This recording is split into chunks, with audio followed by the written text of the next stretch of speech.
तर नमस्कार. तर आम्ही बदललेली रूम, आम्ही गावाच्या थोडं लांब राहत होतो आणि आता गावाच्या जवळ रूम केलेली, तरी पण रानवस्तीला राहिल्यासारखंच आहे इथं पण. पण एवढं आहे की शाळा जवळ आहे लेकरांना आणि लेकरांच्या शाळेसाठी मी रूम बदलली होती. तर ही बघा अशी रूम घेतली, छोटीच आहे रूम. देवाचा फोटो तर असा लावला पसारा. ते घर मोठं होतं तर आता वाईट टाकायला. आणि त्यानंतर इथं बाहेर असं वातावरण आहे, तर इथं बाहेर आताच झाडं लावलेली. तर हे प्राजक्ताचं झाड आहे.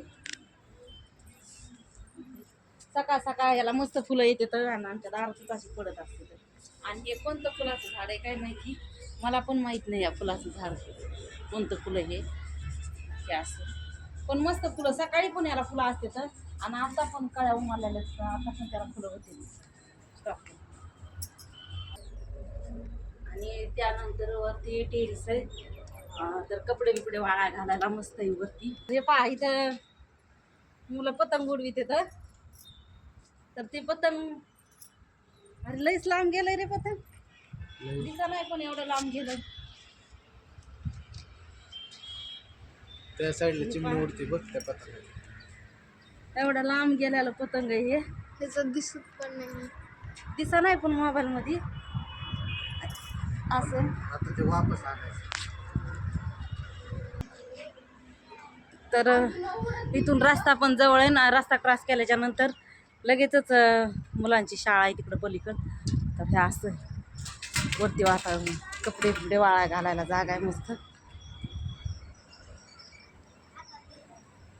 आणि त्यानंतर हे बघा, हे पावसात मोठी वखार आहे.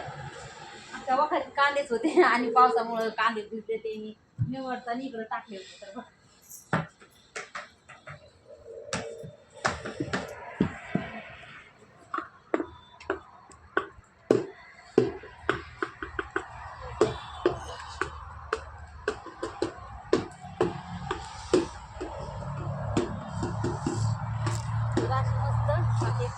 कांदे मोठाले अशी नुकसान झालेली कांद्याची. आणि त्यानंतर आम्ही कांद्याची पात, तर मस्त कवळी कवळी भाजी आम्ही येत असतो भाजी करायला. कांद्याची पात, हरभऱ्याची डाळ टाकून मस्त भाजी होती. आणि तिथं त्यांनी लसूण लावलेला आहे. लसूण लावायला उशीर झाला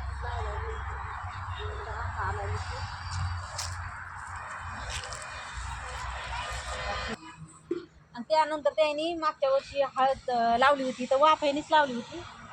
आणि ती वगळून इकडं कडला आली तर आम्ही मस्त हळद उगून आली. मी हळदीचे झाड काय पाहिले नव्हते, तर आता मला हळदीचे झाड पण बघायला भेटले बघा.